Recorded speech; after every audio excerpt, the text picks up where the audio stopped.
Bonjour et bienvenue au Forum Radio J, dont vous êtes l'invité Olivier Dussopt. Bonjour. Bonjour. Alors à peine le budget 2023 adopté, c'était lundi au Conseil des ministres, la réforme des retraites est de nouveau sur les rails.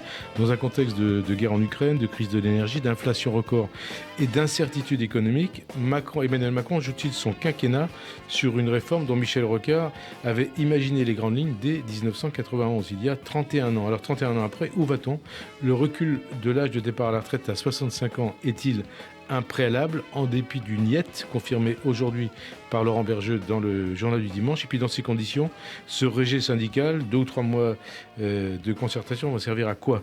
Et quelles seront les grandes lignes du projet de loi qui arrivera début 2023 devant le Parlement ? Mais pour commencer, Olivier Dussopt, l'Ukraine. La France prend-elle au sérieux les nouvelles menaces nucléaires de Vladimir Poutine ? Il faut toujours prendre au sérieux ce que dit Vladimir Poutine.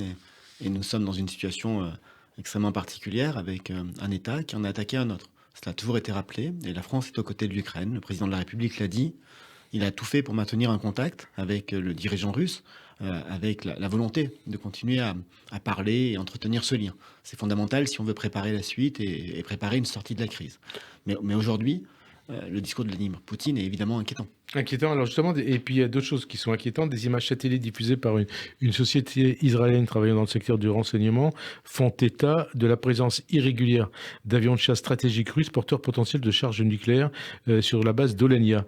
Jusqu'où peut nous amener la rhétorique nucléaire de Poutine ? Est-ce que ça peut déboucher sur une troisième guerre mondiale ? Personne ne le sait. En tout cas, l'Europe, l'OTAN, le président de la République, tous sont mobilisés pour à la fois défendre l'Ukraine, être aux côtés des Ukrainiens, et faire en sorte que ce conflit puisse cesser. Je pense que dans une situation comme celle-ci, avec autant de dangers, autant de crispations, il faut être extrêmement prudent, extrêmement attentif aussi à tout ce qui se passe.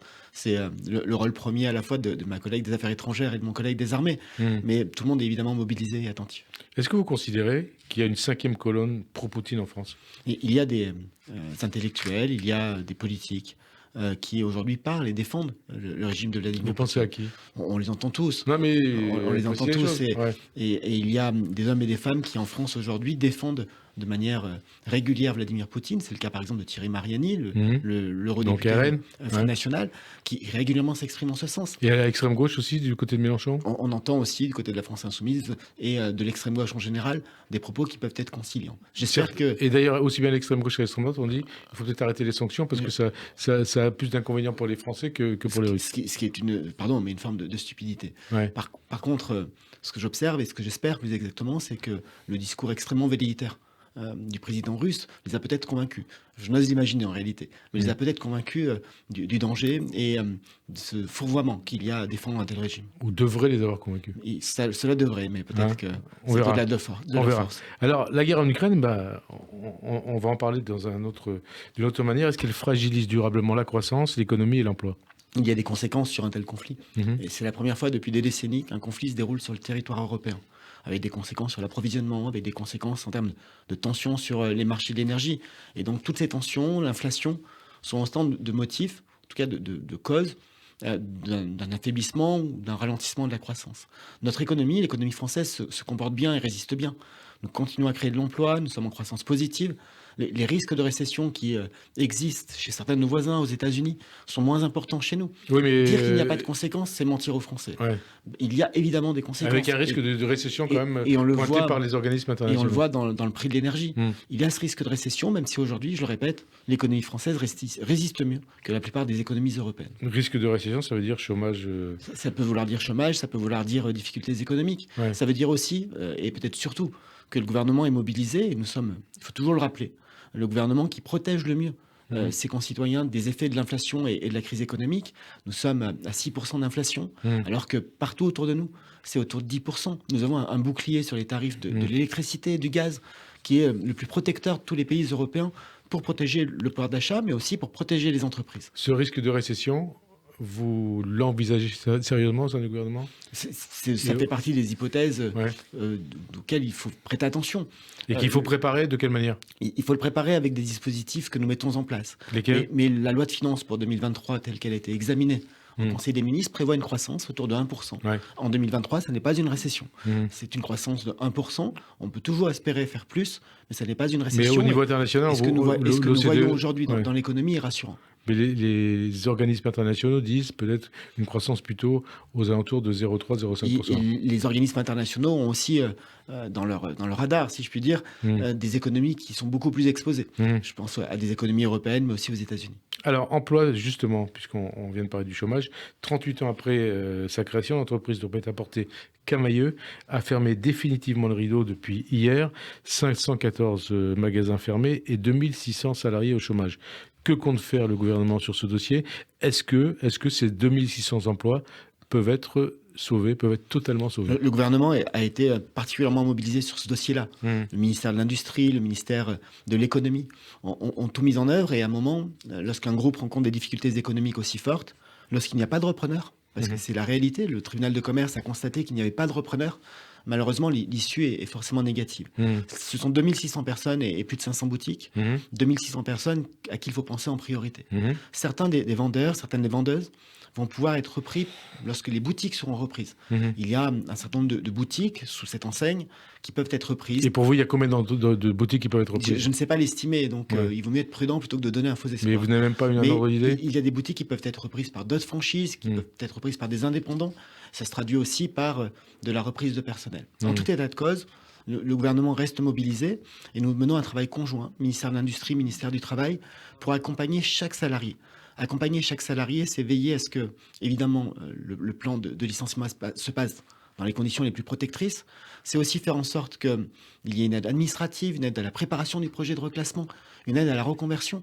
Nous allons ouvrir, par exemple, le contrat de sécurisation professionnelle qui permet de garantir pendant 12 mois une indemnité au titre de la perte d'emploi qui est égale au salaire dans le cadre de la reconversion et du projet professionnel. Avec, pour un certain nombre de ces salariés, la possibilité d'un départ à la retraite Cela anticipé. Dépend. Les départs anticipés n'existent plus, mais il y a des processus d'accompagnement. Et cela dépend de l'âge de chacun, de la situation de chacun. Autant de choses qui vont être regardées au cas par cas. Et quand vous dites on peut sauver des emplois, vous n'avez même pas un ordre d'idée sur les 2600 emplois ? Non, parce que si je vous donnais un ordre d'idée aujourd'hui, ça serait quelque chose de totalement aléatoire. Ça va dépendre du nombre de boutiques qui vont être reprises, soit par des indépendants, et personne ne peut savoir combien de boutiques cela représente, soit par des franchises si certaines s'y intéressaient. Alors, ce contexte, le contexte économique et la crise en Ukraine, est-ce qu'elles peuvent déboucher sur d'autres Camaïeu ? Peut-être, il ne faut jamais le souhaiter. Nous sommes extrêmement attentifs à toutes les annonces de restructuration, de réorganisation. Nous avons mis en place des dispositifs qui sont des dispositifs d'intervention très puissants pour aider les entreprises face à la crise de l'énergie. Et Bruno Le Maire, comme Roland Lescure, le ministre de l'Industrie, ont précisé cette semaine que ces dispositifs vont être simplifiés pour que l'accès soit plus facile. Nous faisons aussi en sorte que les entreprises les plus concernées, les plus touchées, puissent accéder à des dispositifs autour d'activités partielles de longue durée, à condition que la branche à laquelle elles appartiennent ait signé une convention sur l'activité partielle de longue durée. Donc nous faisons tout pour protéger l'économie, dire que à partir d'aujourd'hui, plus aucun groupe, plus aucune entreprise n'est en danger à cause du prix de l'énergie, c'est impossible évidemment. Alors est-ce que la solution face à cette situation, face à cette crise, face au risque de récession dont vous parlez, c'est vraiment le projet de loi sur la réforme de l'assurance chômage qui arrive demain, je crois. Ça arrive demain à l'Assemblée nationale. Est-ce que c'est la solution et qu'est-ce que ça va proposer ? Ce projet de loi, d'abord, il faut dire à quoi il sert et quel est son objectif. Son objectif n'est pas de lutter contre la crise des prix de l'énergie. Son objectif est de réduire les tensions, les difficultés que les chefs d'entreprise rencontrent lorsqu'ils recrutent. Aujourd'hui, ce qui est très frappant, tous les chefs d'entreprise que je rencontre et tous les députés de la majorité me disent la même chose. Beaucoup de députés de l'opposition me le disent aussi. La première difficulté des chefs d'entreprise après la question de l'énergie, c'est la question du recrutement. Nous avons 60% des petites et moyennes entreprises qui nous disent avoir des problèmes de recrutement. Et pire que ça, nous avons 30% des entreprises industrielles qui nous disent qu'elles sont bloquées, qu'elles sont gênées dans leur capacité de développement par une pénurie de main-d'œuvre. Ce que nous faisons avec ce texte, au-delà de mesures pour faciliter la validation des acquis de l'expérience et faire progresser certains sujets, c'est que nous voulons à la fois prolonger les règles de l'assurance chômage telles qu'elles existent depuis 2019. Et puis il y a aussi le côté sanction. Parce qu'elles arrivent à échéance au 1er novembre. Et nous voulons aussi moduler ces règles avec un principe très simple. Quand le marché de l'emploi crée beaucoup d'emplois, comme c'est le cas aujourd'hui, il faut que les règles soient un peu plus dures, un peu plus incitatives. Et quand le marché de l'emploi se dégrade, comme c'était le cas en 2020 avec la crise du Covid, il faut que ce soit plus protecteur. Et puis il y a cette introduction de la présomption de démission en cas d'abandon de poste injustifié. Vous allez accepter un amendement des Républicains. Un amendement des Républicains, mais aussi du groupe Modem, du groupe Renaissance. Un amendement qui fait consensus. Horizon. Et quelles conséquences, justement le principal, c'est quelles conséquences pour le salarié? Aujourd'hui, beaucoup de chefs d'entreprise nous disent être confrontés à des vagues d'abandon de poste. Et il se trouve que la loi fait que... Alors pour nos auditeurs, c'est quoi un abandon de poste? Ça veut dire que vous quittez votre emploi sans démissionner, sans prévenir. Vous ne revenez pas. Et votre employeur se retrouve face à votre absence et constate une absence qui n'est ni liée à des congés, ni liée à un arrêt maladie. Et au bout d'un moment, évidemment, il constate que vous avez abandonné votre poste et vous êtes licencié. Sauf qu'aujourd'hui, les conditions pour avoir accès à une indemnité chômage sont finalement plus faciles lorsque vous faites un abandon de poste plutôt que lorsque vous démissionnez en bonne et due forme. Et vous dites c'est pas normal. Et donc, ça n'est pas normal. Et donc, ce que nous allons faire, c'est dire dans la loi que lorsque vous faites un abandon de poste, vous avez accès à l'indemnité dans les mêmes conditions qu'une démission. Et je précise, parce que c'est important, qu'il y a certains abandons de poste qui peuvent être justifiés par des questions de sécurité, ou plutôt d'insécurité, de mise en danger. Et évidemment, ceux qui abandonnent leur poste pour se mettre en sécurité ne seront pas traités comme des démissionnaires. Et sinon ? Et sinon, c'est comme une démission. Donc ça veut dire qu'il n'y a pas de chômage. Il y a un délai de carence qui dépend aussi de votre ancienneté avant d'accéder aux indemnités chômage. Alors, donc là-dessus, vous êtes d'équerre avec les Républicains, mais je dis avec beaucoup de groupes, et si ça permet par ailleurs de bâtir des convergences et d'élargir la majorité, j'en suis très heureux. Et pour vous, il n'y a aucun doute, ce projet de loi sera voté? Je le souhaite, et nous faisons tout pour cela. Il y a à la fois des règles sur la modulation des règles d'indemnisation de l'assurance chômage en fonction de l'économie et du marché de l'emploi. Il y a une facilitation de l'accès à la validation des acquis de l'expérience, notamment pour les proches aidants. Il y a des dispositions pour préparer l'organisation des élections professionnelles de la fin de l'année. Et nous travaillons sur un certain nombre de sujets comme celui que vous avez évoqué pour que cette majorité soit la plus large possible. Sur la fraude sociale, il y a aussi quelque chose à faire? Ça ne concerne pas ce texte. Oui, je sais, mais de manière générale, toutes les fraudes... Parce que c'est une demande de LR, hein. Ça renvoie à d'autres textes, notamment la loi de financement de la sécurité sociale. De manière générale, toutes les fraudes doivent être combattues. J'ai été ministre des Comptes publics. J'ai aussi développé des outils, renforcé des outils pour lutter contre la fraude, à la fois la fraude aux allocations, mais aussi la fraude aux contributions, aux cotisations. Parce que quand on parle de fraude sociale, les montants les plus importants, c'est plutôt le travail dissimulé, c'est plutôt la fraude à la cotisation. Donc vous dites que ça vient plutôt des entrepreneurs? Ça vient des deux côtés, mais lorsqu'il y a des volumes financiers importants, c'est plutôt sur le travail dissimulé que sur la fraude à l'allocation. Alors, autre sujet, autre thème, c'est la dépense publique. Est-ce que la réduction de la dépense publique, elle passe par la réforme des retraites? Entre autres, mais pas seulement. Le chantier de la dépense publique est un chantier que je connais bien pour l'avoir suivi pendant quelques années. La réforme des retraites doit y contribuer pour une raison. Il ne s'agit pas de réaliser des excédents sur les retraites. Il s'agit simplement de constater que dans le dernier rapport du Conseil d'orientation des retraites, qui, je le rappelle, est un organisme indépendant, même si économiquement les choses vont bien, c'est-à-dire si nous atteignons notre objectif de 5% de chômage en 2027, le système général de retraite sera en déficit en 2027 de plus de 12 milliards d'euros par an. Et en 2030, même dans une hypothèse de chômage à moins de 5%, ça sera 15 milliards d'euros. Et si le chômage remontait un petit peu, on sera à 20 milliards. Donc et si la croissance augmente, ça sera plus bas? La croissance, elle fait de l'emploi. Ce qui compte pour le financement des retraites, ça n'est pas la croissance. Ce sont les emplois et les cotisations. Mais ça veut dire des cotisations en plus aussi.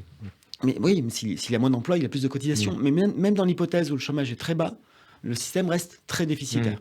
Donc structurellement, notre système d'assurance retraite est déficitaire. Et donc il faut le réformer à la fois pour l'améliorer. Nous voulons que les pensions minimales soient plus importantes, que la pénibilité soit mieux prise en compte, mais aussi pour l'équilibrer. Parce que si nous voulons que nos enfants aient une retraite, il faut que le système soit équilibré. Alors on va parler de tous les points qui vont faire partie de la réforme que vous allez défendre. D'abord, le calendrier de la réforme, c'est quoi? Le calendrier de la réforme a été rappelé par la chef du gouvernement cette semaine. Nous ouvrons cette semaine, la semaine qui vient, une procédure de concertation sur différents points avec les organisations syndicales et les organisations patronales. Et notre objectif est qu'avant Noël, nous puissions avoir un texte, nous puissions savoir quelles sont les mesures que nous défendons pour que le Parlement puisse en être saisi à la fin du mois de janvier. Ça veut dire 2 mois de concertation et pas 3? C'est 2 mois de concertation sur un sujet qui est ouvert depuis des années. Vous avez rappelé tout à l'heure Michel Rocard en 1980. Et son livre blanc de 91. Mais même lorsqu'on remonte un peu moins loin, depuis le début du premier quinquennat d'Emmanuel Macron, le sujet des retraites est dans l'atmosphère. Et il y a eu 2 ministres successifs qui ont ouvert des concertations et qui ont permis de fouiller, de creuser un certain nombre de sujets. Et donc, nous avons 2 mois devant nous et avec une hypothèse qui est l'hypothèse privilégiée du gouvernement, c'est que ces concertations fonctionnent bien, que si les concertations fonctionnent bien, nous puissions avoir un texte avant Noël, que le Parlement soit saisi à la fin du mois de janvier et que le texte soit voté avant la fin de l'hiver. Fin janvier. Et l'essentiel pour nous, c'est que le texte soit voté avant la fin de l'hiver pour qu'il soit applicable, comme le président de la République l'a dit, au cours de l'été 2023. Et donc, le travail va s'ouvrir, tout simplement. Alors, on va poser des questions un peu précises. En ce qui concerne la pénibilité, ça va concerner quelle profession ou quel type de profession? C'est typiquement les sujets que nous allons mettre dans la concertation. Mais pour vous, vous avez quand même des idées. Nous souhaitons que la concertation soit la plus utile possible sur cette question de pénibilité. Nous souhaitons que des métiers qui sont objectivement des métiers où on connaît une usure professionnelle Vous pensez à quoi? puissent être mieux pris en compte. Et il y a des métiers qui sont évidents. Il y a des métiers qui créent des troubles musculo-squelettiques. Il faut penser ça. Mais comme quoi? Comme quel métier, par exemple? Nous avons tous les mêmes métiers en tête. Nous pensons aux ouvriers du bâtiment, nous pensons à des aides maternelles ou à des métiers dans la garde d'enfants. Nous pensons à des métiers qui sont exposés à l'extérieur, à des métiers qui sont en 3-8. La prise en compte de la pénibilité existe, mais nous pouvons l'améliorer. Je suis convaincu qu'on peut trouver ces chemins-là, convaincu aussi qu'on peut réfléchir à comment mieux anticiper l'usure professionnelle. De quelle manière? Ça veut dire voir l'évolution de la carrière tout au long de la vie? Faire plus de prévention. Nous nous sommes engagés. Mon collègue ministre de la Santé a dit qu'il le mettait en œuvre, avec des consultations médicales prises en charge à 100% à intervalles réguliers. Il faut prévenir et il faut même, c'est une piste que je souhaite creuser avec les partenaires sociaux, voir comment, dans des métiers qui sont sujets à l'usure professionnelle, on peut donner plus de droits à la formation pour que, avant que l'usure soit là, avant qu'il y ait des impacts, des conséquences physiques, nous puissions proposer des deuxièmes carrières, des réorientations, et ainsi mieux prévenir assez rapidement cette question de l'usure. Ça dépend des métiers. Après la cinquantaine, quelque part? Je ne sais pas s'il faut fixer une date fixe, mais en tout cas, c'est un horizon de vie. Quels seront les critères mis en place pour déterminer la pénibilité d'un métier, d'une profession? Ça fait partie des sujets que nous devons discuter. Mais vous avez quelque chose en tête, je suppose? Nous avons tous des choses en tête. Certains renvoient des discussions au niveau de la branche. D'autres souhaitent que l'entrée soit plus médicale, au sens de la consultation médicale.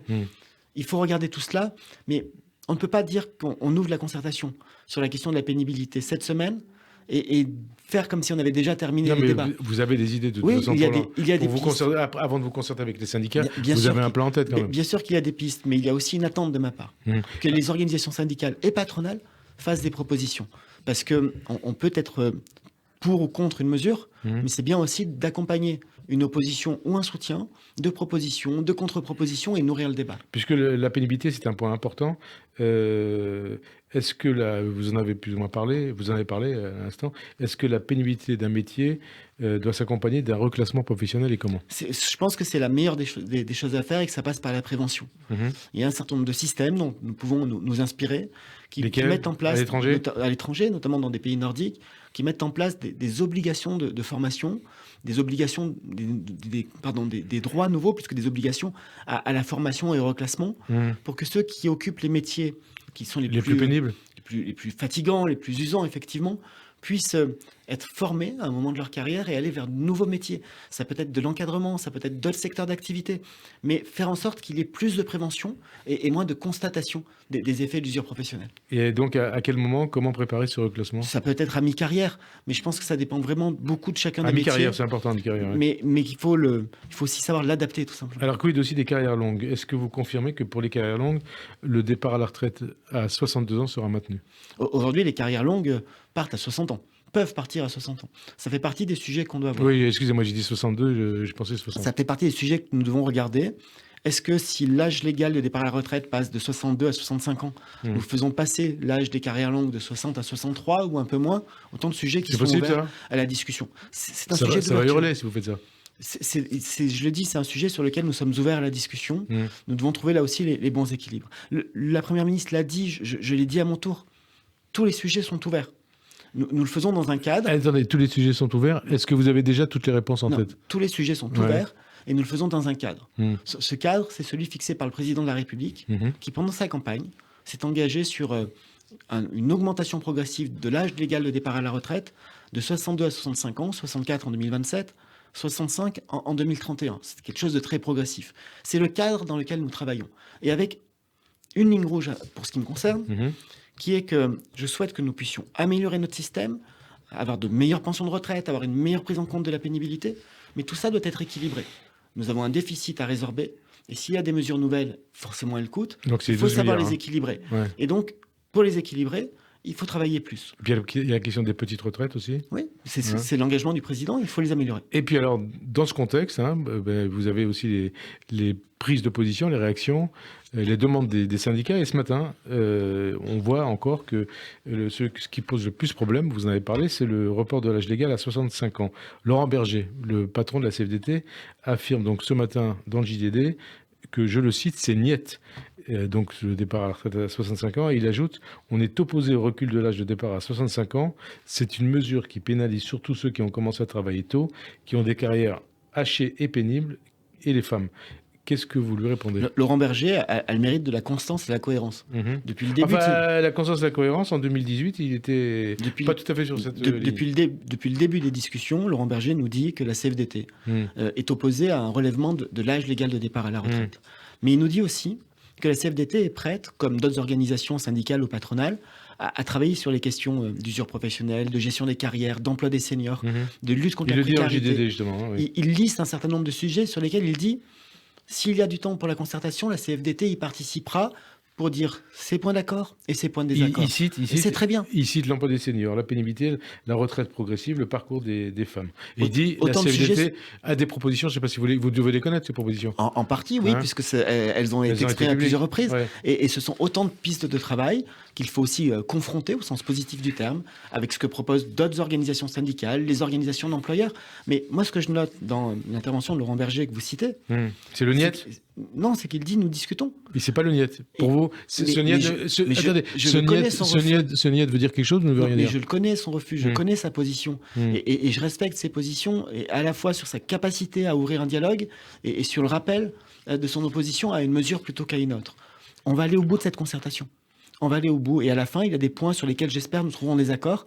Il y a certainement des points sur lesquels nous resterons en désaccord. Mais nous aurons purgé les choses. Sur les 65 ans, a priori, niet, ça veut dire qu'il dira non jusqu'au bout. Est-ce que le gouvernement peut reculer là-dessus ? C'est le cadre... Enfin, je rappelle quand même que le président de la République a fait campagne sur cet engagement-là, sur cette proposition-là. Et il faut aussi le rappeler, parce que dans une campagne présidentielle, oser prendre le risque de faire campagne en disant... Il va falloir qu'on travaille plus longtemps, parce que sinon notre système ne tiendra pas et nous ne serons pas capables de l'améliorer. C'est un pari, c'est une prise de risque. Certains lui avaient même reproché. On rappelle quand même, quand le président de la République, candidat, avait annoncé cette position, il avait perdu 3 ou 4 points dans les sondages. C'est la démonstration que c'est une prise de risque. Ouais. Et donc, il a ce mandat pour le faire.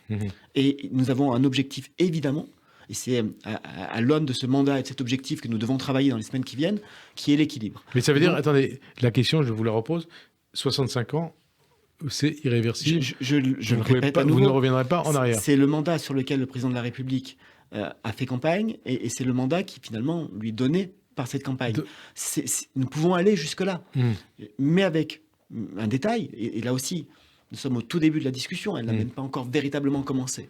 C'est l'équilibre du système. Donc laissons se mener la discussion, voyons ce que nous pouvons faire et là où nous pouvons être d'accord sur tous les items qui ont été rappelés, et à la fin, voyons aussi ce qu'il faut faire pour garantir cet équilibre. Et vous croyez que les 2 mois, ça va suffire ? Parce que François Bayrou lui demandait 4 mois. Je crois que les 2 mois peuvent suffire, pour une raison très simple. Donc les 4 mois de Bayrou, c'était... Que j'ai évoqué tout à l'heure. N'importe quoi ?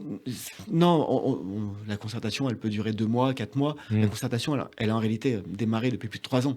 Et donc, il y a un certain nombre de sujets, parmi ceux que nous avons évoqués, que vous avez rappelés, sur lesquels les discussions ont été tellement nombreuses qu'il faut certainement les actualiser, mais pas toutes les refaire. Alors, on a parlé de Laurent Berger. Est-ce que comment vous sentez les choses avec les autres syndicats et puis aussi avec le MEDEF ? Est-ce que vous pouvez récupérer des syndicats dans le cadre de cette concertation et éventuellement dans le cadre d'un éventuel accord ? J'ai vu les réactions des uns et des autres. Ouais. J'ai vu que certaines organisations syndicales disent... Nous sommes prêts à débuter ces concertations, puis nous verrons. Y compris FO. FO qui dit nous allons voir. Et c'est pas qu'à la CGT. La CGT a dit qu'elle avait un doute. Mais moi, je souhaite que tout le monde vienne, évidemment. La concertation va ouvrir cette semaine. Je vais inviter tout le monde à se réunir pour lancer cette concertation, arrêter le calendrier, la méthode. Je souhaite que tout le monde soit là, côté syndicat, côté organisation d'employeurs. Et vous avez vu ce qui se passe côté politique, la gauche de la gauche, notamment LFI, dit, et ses dirigeants, on fera tout pour stopper cette réforme. Vous avez vu ce qu'a dit... Ça n'est pas vraiment une surprise, à vrai dire. Alors, on ne sait pas qu'est-ce que ça sous-entend. Le vocabulaire est toujours martial, guerrier, voire belliqueux. De Mathilde Panot, par exemple. Mais c'est finalement une forme de caractéristique. Ouais. Ça n'est pas une surprise. Ça vous fait pas peur? Non, parce que je n'attendais pas grand-chose en termes de soutien de la France insoumise. Est-ce que vous redoutez un vaste mouvement social, ou est-ce que vous pensez que la réforme passera? Il faut toujours être prudent, mais je pense que c'est une réforme qui est difficile.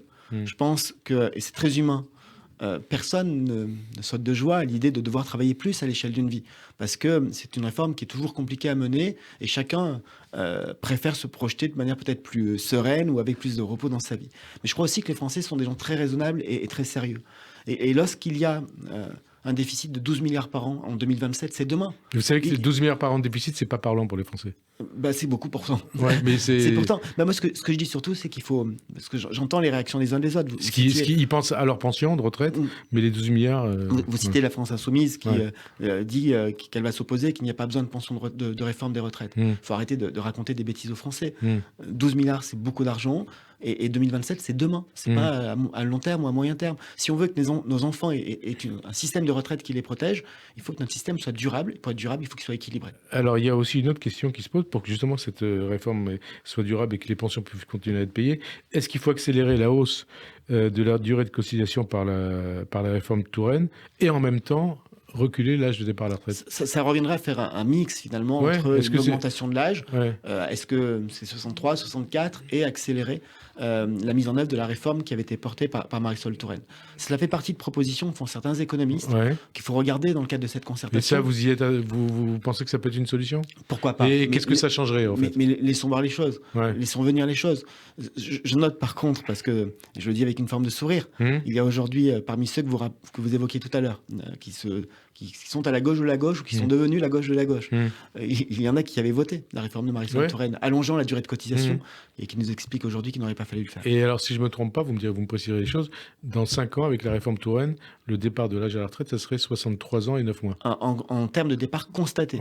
Mais la réalité de la réforme portée par Marisol Touraine, c'était une augmentation de la durée de cotisation de 42 à 43 annuités, progressivement, avec un point d'arrivée, en tout cas, on n'est pas loin de ce que vous proposez.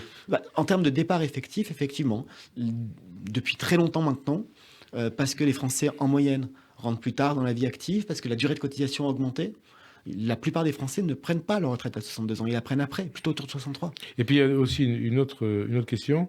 Les sénateurs LR, depuis 3 ans, ils déposent un amendement demandant une réforme des retraites.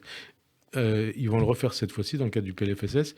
Est-ce que ce que propose LR depuis 3 ans, ça peut faire partie, est-ce que ces propositions peuvent faire partie du projet de loi gouvernemental? Cet amendement voté par le groupe LR du Sénat, et uniquement du Sénat, sur l'augmentation de l'âge légal de départ à la retraite. Oui, parce qu'on a l'impression qu'il y a des divergences entre les sénateurs LR et les députés LR. C'est à eux qu'il faut poser la question. C'est ce que vous avez constaté ou pas? Mais en tout cas, sur ce sujet-là, c'est le groupe LR au Sénat qui a systématiquement voté cet amendement. C'est un amendement qui ne prend pas en compte un certain nombre de choses que nous voulons mettre en œuvre sur la pénibilité ou encore sur le niveau minimum de pension pour une carrière complète. Et donc, à nos yeux, c'est un élément de réforme, mais incomplet. Et notre objectif, je l'ai dit, notre objectif prioritaire, c'est d'avoir un texte complet sur la réforme des retraites avant Noël pour un examen au cours de l'hiver. Alors, qu'en est-il aussi des délais entre le vote de la loi et la date d'entrée en application de la loi? Toutes les réformes qui ont été menées, à l'exception de celles que nous avons évoquées, la réforme dite Touraine, toutes les réformes qui ont été menées dans le passé avaient prévu un délai de 6 mois entre la publication de la loi au journal officiel et sa première application. Et donc, ça fait partie des choses que nous Ça veut dire début 2024? Non, si la réforme est votée avant la fin de l'hiver, c'est une application pendant l'été 2023, en fonction de la date de publication, comme le président de la République s'y est engagé. Donc été 2023, et une réforme qui va s'appliquer à partir de quelle classe d'âge? Quelle classe d'âge? On a entendu dire que ça pourrait être à partir pour les Français nés après 1966. Ça fait partie vraiment des critères et des points de concertation. Et c'est possible ou pas? Je pense que si nous allons très vite, ça peut être un peu avant, mais ça un peu avant, c'est-à-dire un peu avant 66 ? Avant 66, bien sûr. Ah oui, donc même 60 ? Mais non, 60 non, parce que figurez-vous que les gens qui sont nés en Ils 1960, partent déjà à la ils retraite partent cette année quand ils partent à 62 ans. Ou ça peut être 62, 63 ? On va laisser la concertation se Mais dérouler. Ça peut être 62, 63 ? On va laisser la concertation se dérouler. Et alors, il y a aussi les régimes spéciaux. Hein. Est-ce que vous le dites ? Est-ce que vous nous dites que les régimes spéciaux, c'est fini ? C'est l'équité qui est le commande. Aujourd'hui, il y a des régimes spéciaux qui prévoient des départs très anticipés.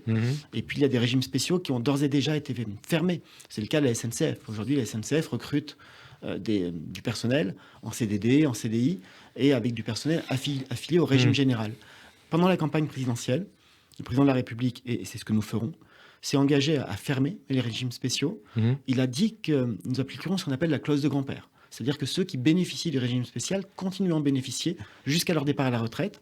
Et ensuite, il s'agit de déterminer à partir de quelle date les nouveaux recrutés le seront dans le cadre du régime général. Justement, alors, ce serait ?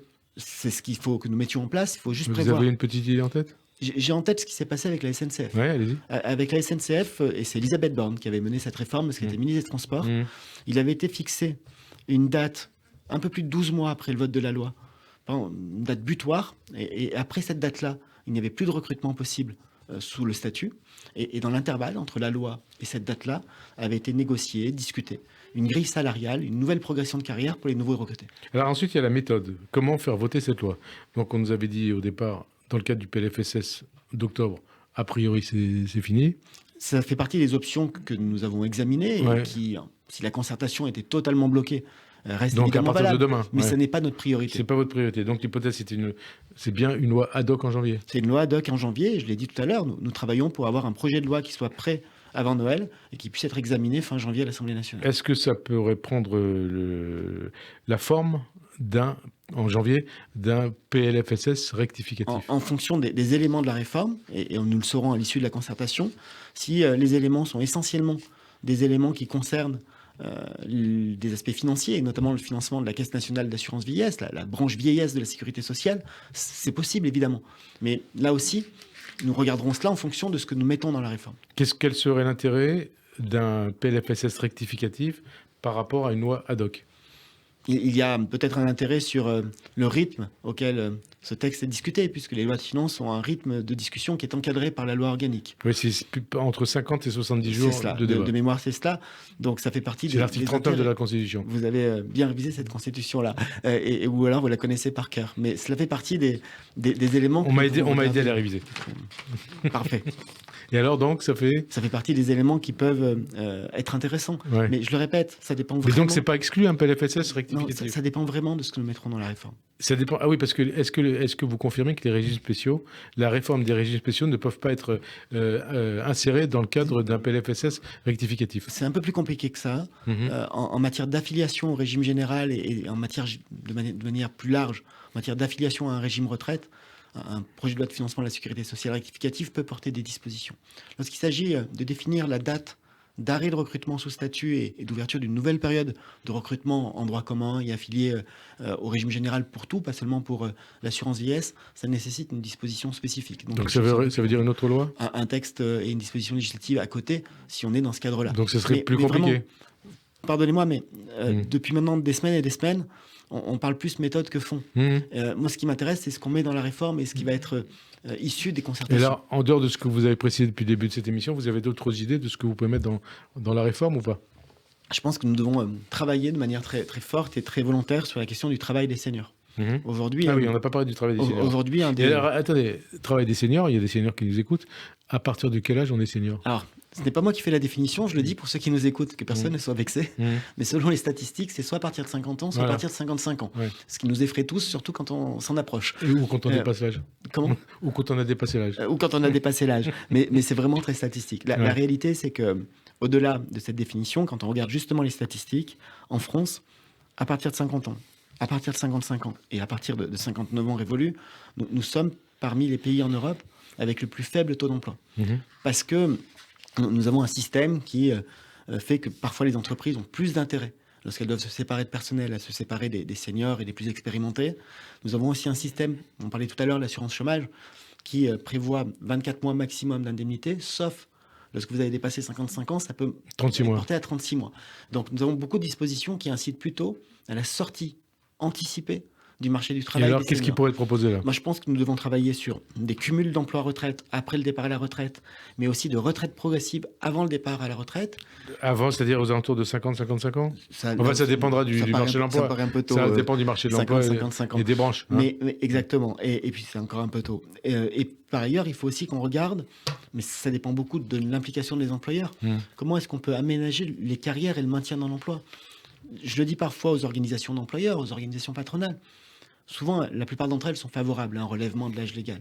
Mais il faut aussi qu'elles accompagnent leurs propres adhérents, leurs ressortissants, les entreprises, pour favoriser le maintien dans l'emploi des seniors, aménager les carrières, penser des deuxième, troisième parties de carrière, avec parfois des tâches moins physiques, mais peut-être plus d'encadrement, de formation, pour permettre à chacun de s'y retrouver.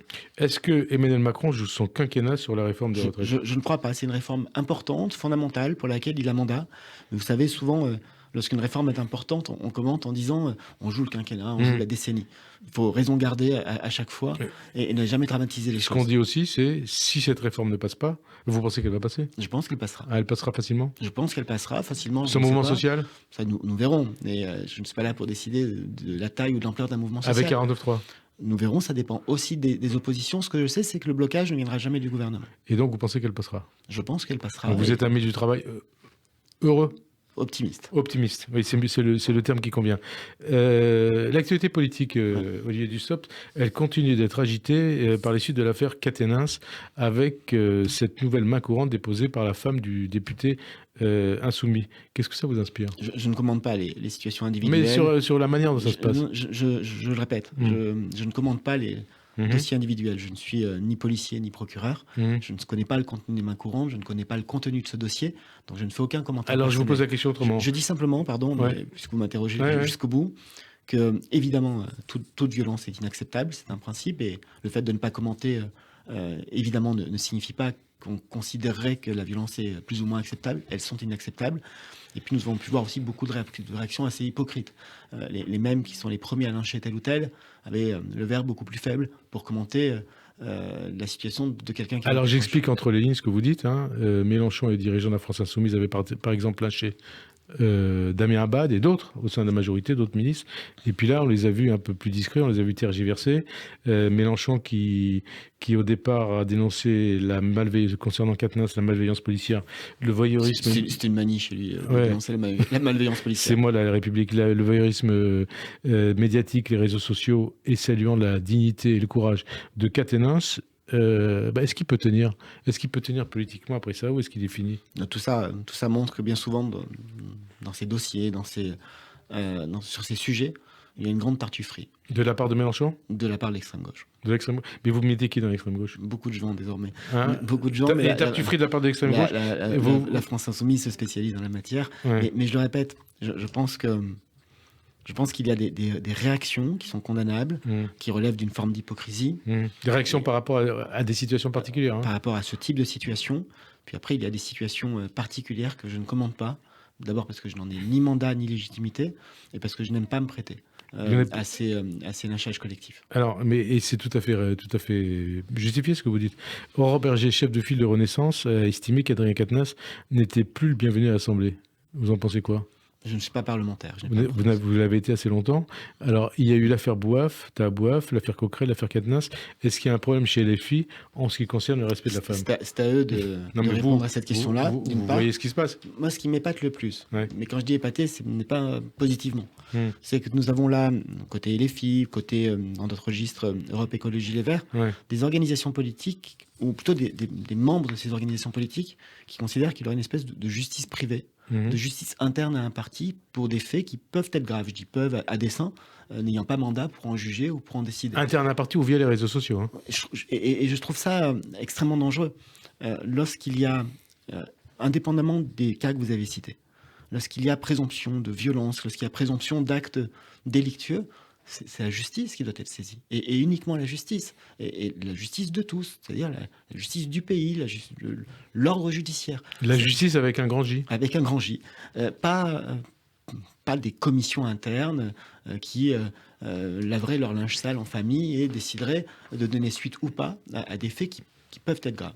Puisque vous parlez de ELV, hein, l'affaire Bayou, qu'est-ce qu'elle vous inspire? Qu'est-ce qu'elle dit des pratiques qui ont cours au sein de ELV? La même chose que ce que je viens de dire. Et Pas de commentaire personnel. Non, mais ça veut dire quoi? Alors, autre chose, pas de commentaire personnel, pardon. Est-ce que vous diriez que Bayou est victime d'un règlement de compte politique au sein des Verts, initié par Sandrine Rousseau? À lire le dossier que Libération a consacré au sujet. Très intéressant, hein, Libération d'hier. Et Libération qu'on ne peut pas accuser d'être particulièrement malveillant vis-à-de d'Europe Écologie Les Verts et de Sandrine Rousseau. Ouais. Ça donne l'impression d'une cabale, ou en tout cas l'impression de quelque chose de pensé. D'une cabale pensée par Sandrine Rousseau? Peut-être, je ne sais pas, il faut me poser la question à elle. Et il y a des féministes derrière aussi? Aussi, mais très franchement, je n'ai jamais été adhérent des Verts et je ne connais pas très bien tout ce petit monde. Mais vous avez été longtemps adhérent du Parti Socialiste. Oui. Donc, vous avez été un moment proche des Verts, en tout cas, entre 2012 et 2017. Difficilement. Ouais. Mais non, je reviens à l'essentiel. Pas de justice privée. Pas de justice privée.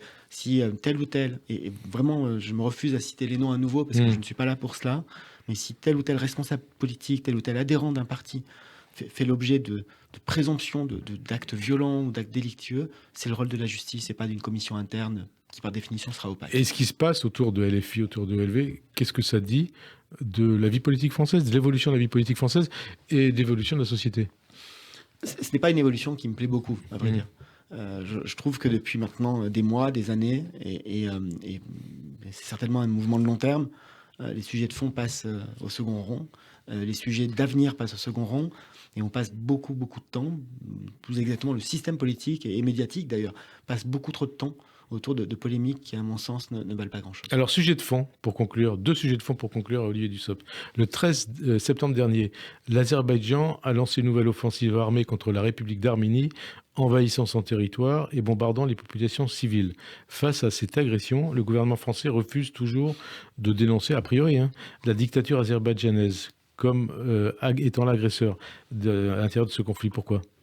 Le président de la République a reçu le Premier ministre arménien il y a quelques jours et il a rappelé 2 choses.